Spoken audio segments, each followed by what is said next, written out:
Halo semua, perkenalkan nama saya Yolanda Anggraini dari kelas 10-2.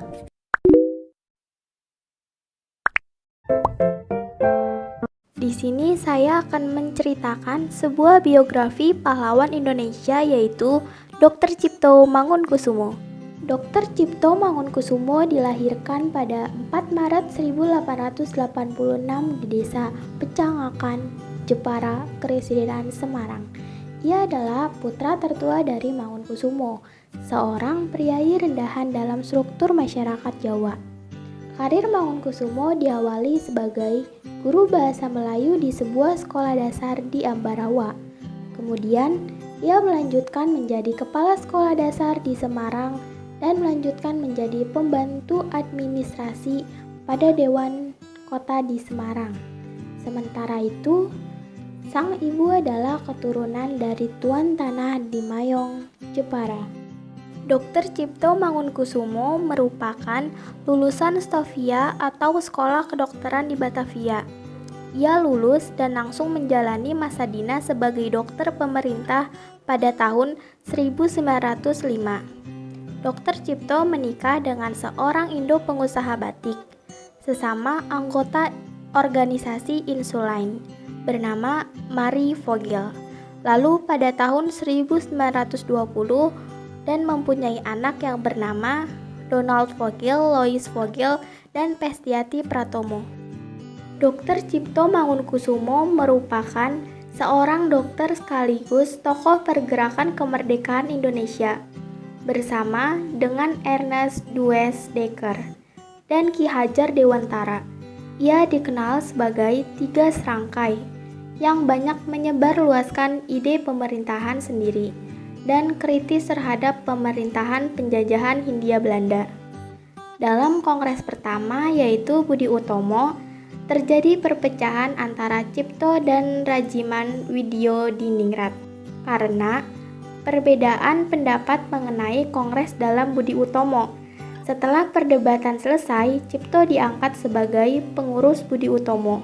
Tetapi Cipto akhirnya mengundurkan diri dari Budi Utomo yang dianggap tidak mewakili aspirasinya.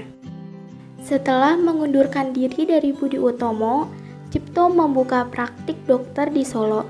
Ia juga berandil besar dalam pemberantasan wabah pes di Malang pada tahun 1911. Meskipun sibuk dengan melayani pasien, tetapi Cipto tidak meninggalkan dunia politik sama sekali.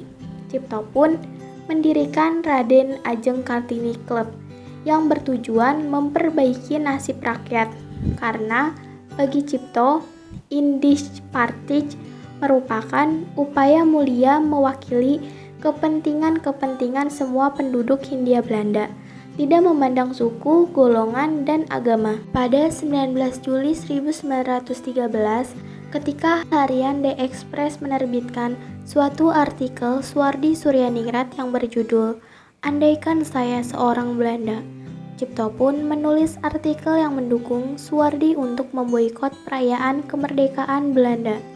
Sehingga tulisan Cipto dan Suwardi sangat memukul pemerintah Hindia Belanda.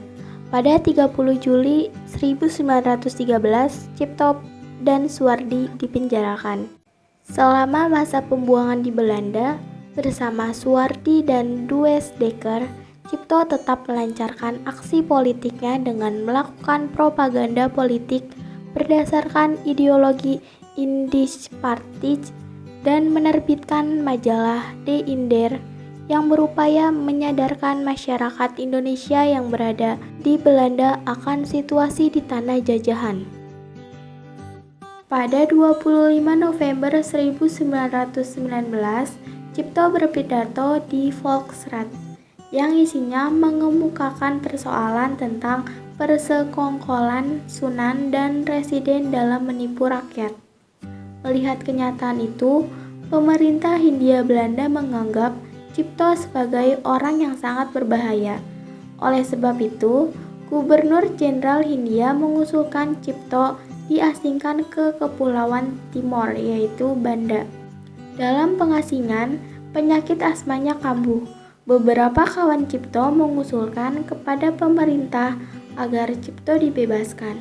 Tetapi ketika Cipto diminta untuk mendatangani suatu perjanjian bahwa dia dapat pulang ke Jawa dengan melepaskan hak politiknya, Cipto menolak secara tegas dan mengatakan bahwa lebih baik mati di Banda daripada melepaskan hak politiknya.